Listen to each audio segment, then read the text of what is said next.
All right, so it looks like Niko House and Mike Figueredo from the Humanist Report have gotten into another pretty deep back and forth. On what subject? Of course, there's only one subject in which Niko House will ever be going into any sort of in-depth discussion, and that is Tulsi Gabbard. Niko House, if you don't know, is a Tulsi Gabbard super fan. He's always there to defend her no matter what. Every single situation there possibly has been. Literally every single situation, each and every one of them. Okay, every single situation. All right, and so they got into another back and forth here. So Mike quote tweeted this video here, and I'm gonna play this video for you guys because I want you guys to hear it. But this is a video where Tulsi Gabbard is with Anderson Cooper, asked about health insurance, Medicare for all, etc. So let's go ahead and check this video out. In this country, I also believe, like every other developed country in the world that has universal health care, that there is a role for private insurance to play for those who want it. Do you think for those who are embracing taking away private insurance from people, ultimately, is that just strategically, politically, a non-starter? I don't know about the politics of it. I just think about it from the perspective of people, of the American people, that if all of a sudden you are taking away their choice, that's not a very American thing, in my opinion. I think our responsibility as leaders is to meet the challenge and address the problems that people are facing, that they are suffering because of big insurance and big pharma's influence over our healthcare system for so long, how they are profiting on the backs of sick people. So let's do our job, try to bring down the cost of healthcare in this country that's exorbitant, make sure people can get the quality care they need, and if they still choose that that's not what they want, they can go get the private insurance. I asked Kamala. So that right there is a bad quote. Now, I want to be charitable to Tulsi Gabbard here because I saw another clip during her CNN town hall where she eloquently describes how basically there's going to be supplementary private insurance that you can buy. So, for example, the way it works in Canada is basically they have a very similar system. They basically give you essentially a Medicare card that covers everything except for vision and dental. And so the private insurance lies within vision and dental, and that's a problem they have in Canada. Canada also needs to give free vision and dental to their citizens. That's what they need to do next. That's their next move. But first of all, the choice argument here that she makes doesn't apply if we're talking about just private insurance as a supplement to Medicare for all. Okay, it doesn't apply there because there really isn't much choice in that because, again, here's how it works. Okay, so with Medicare for all, there's a litany. Everything is covered. Basically, everything is covered, okay? Your normal stuff, vision and dental are both covered. I think even long-term care for old, sick people is covered as well. So basically, everything is covered. And then as the law stands right now, you cannot duplicate what Medicare provides. So that would not change, obviously. So there's a duplication ban. You can't dupe Medicare. So if you can't duplicate what it's providing, and it provides basically everything, that means, okay, there may be some tiny gaps you can fill with cosmetic stuff, which we'll get into in a second. But this comment doesn't sound like it's saying that, especially when you talk about the end portion of this. Exorbitant, make sure people can get the quality care they need, and if they still choose that that's not what they want, they can go get the private insurance. I asked Yeah, so if she's saying if they choose that's not what they want and they want to go get private insurance, that doesn't apply either because, again, the vast majority of stuff is covered by Medicare for all. So when she says that, it sounds like you're talking about a replacement for the stuff that Medicare for all is providing. And so again, to repeat, duplicative ban means you can't purchase insurance for the same stuff that's covered by the Medicare and Medicare for all. So the stuff isn't lining up. And again, I want to be charitable because I did see a clip of her eloquently explaining how there will be supplemental insurance. But this doesn't make sense because the way she's framing this, and by the way, the choice thing sounds very right-wing and Republican, which is not good.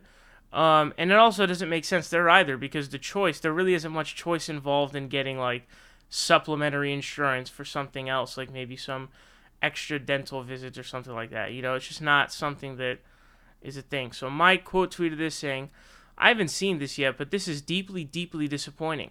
In January, she explained how M4A bans duplicative care, and now she's heavily implying private insurance should exist to give people a, quote, choice. This is almost as bad as Warren's many paths to Medicare for all nonsense. So, of course, that's, of course, on point. And then, who jumps in? And by the way, this happens with, like, anytime someone critiques Tulsi Gabbard, there's always, like, a cult of Tulsi fans that jump in. Tulsi Gabbard fans are the worst fans I've seen. I don't know about Yang fans, but I fucking hate Tulsi Gabbard fans. They're terrible, horrible. So, who comes in always? Niko House, of course. So he says, people are gaslighting because of a ridiculous surge in donations and online support. They are looking for any and everything to attack her. They're even attacking her for quoting rhetoric from Bernie's own bill. LOL, it's getting sad.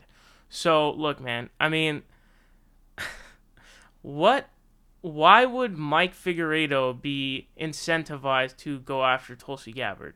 It doesn't make, if you're talking about like the mainstream media, I get it. That makes sense because that always happens. Seriously though, Mike Figueredo from the Humanist Report has some sort of incentive to go after Tulsi? Come on, man. Like, are you stupid? And then Mike responds saying, how am I gaslighting? I support Tulsi. Read the bill. Your video makes no sense. You claim people don't understand the duplicative ban, then go on to describe how people could buy supplemental ins for, say, a psychiatrist if M4A wasn't enough. No, duplicating coverage can't be offered. Then we go over to a further argument that goes on. This goes pretty in depth, so we're going to be reading this for a bit. But he says, that's not what I said, Mike, so stop being purposefully misleading. Unless you didn't listen to what I actually said, I was very clear that issues like numbers and visits, specific surgeons, and a plethora of all types of coverage are covered by supplemental care and are not duplicative. And then Mike says, you're not understanding. Private insurance cannot offer anything covered by Medicare for all. That means if I don't think my doctor is going to remove my invested toenail fast enough, I can't pay a private doctor to do it. They can't offer that service legally. Niko says, you're not understanding. Coverage is not only limited to the type of thing being covered. Have you worked in the industry, Mike? Because you're literally pulling ish out of thin air based off nothing but your emotions and desire to be right. LOL, just stop. Then Mike says, I'll make it really simple for you. Section 107A explicitly outlaws duplicative care. Section 201 lays out all of the comprehensive benefits offered. It covers basically everything. Duplicative ban plus comprehensive coverage equal virtually nothing for private to do. Get it? Then he says, okay, Mike, so let's try the elementary Socratic, I think he meant some method, to see if we can make this simple for you, because you clearly don't understand. How many visits does this M4all guarantee? And then he says, as many as your doctor deems necessary. M4A covers everything that's medically necessary. You can argue that there shouldn't be a duplicative ban and we disagree, but please learn about the bill before telling me to put facts over feelings. Details matter. Then this actually ends up going further. So Niko here, he says, this Medicare for all covers dentistry. Does it cover orthodontics? Will it pay for braces 100%? Will it pay to completely replace teeth rather than just dentures? M4all covers optometry. Does it cover LASIK eye surgery? What if LASIK isn't necessary but is desired to make one's job easier? Does M4all in the current bill specify any of that? You literally have no idea what you are talking about, and it'd be okay if you just admit it. And then Mike says, you're naming procedures that aren't covered by most insurance companies now. No insurer is going to pay for a one-time procedure like braces because they know you'd cancel after the procedure is done, so why would they stay in business post-M4A to offer that then? He says, say what? So you're saying that I'm naming programs that will provide an avenue to allow private insurance companies to capitalize on the things M4all doesn't cover or doesn't cover enough of? You don't say, Mike. And Mike says, you being purposefully obtuse. Private insurance companies will only insure what makes them money. Offering insurance for a one-time procedure makes no sense. Thus, non-necessary procedures will be financed under M4A like they are now. Insurance will have basically no role. And then he says, wrong again. Insurance companies already offer supplemental for everything I just said because it makes them money, LOL, which is why I named them. Because I work in the industry and I know what supplemental private insurance actually is, and it's more than, quote, cosmetic surgery. Then Mike says, holy effing ish, dude. The bill is designed to prevent the emergence for a need of supplemental insurance vultures like Medicare Advantage, closes the Medicare gaps, offers comprehensive coverage, and gets greedy for-profit companies out of our system. You for that or not? So, of course, they got into a deep back and forth here, and that's sort of the end of it. But, folks, my understanding of LASIK eye surgery and I have multiple family members who have got LASIK eye surgery, is that LASIK is actually considered to be cosmetic insurance. I looked it up. It's considered cosmetic because it's not medically necessary. So, and it's pretty rare. My understanding is it's very rare for your LASIK eye surgery to actually be covered fully by any insurance plan whatsoever. But usually have to pay like a fat amount of money for LASIK. Like, I don't know, like something like 2,000-3,000, 1,000 to 3,000 or something like that. So I'm not even sure what he's really talking about there, but really no insurance covers LASIK eye surgery. Some insurance plans, from my understanding, will give you some sort of a discount on LASIK eye surgery. But I think the point here is that basically that's something that's considered cosmetic, and so there will be sort of supplemental insurance for cosmetic things, I guess, such as that.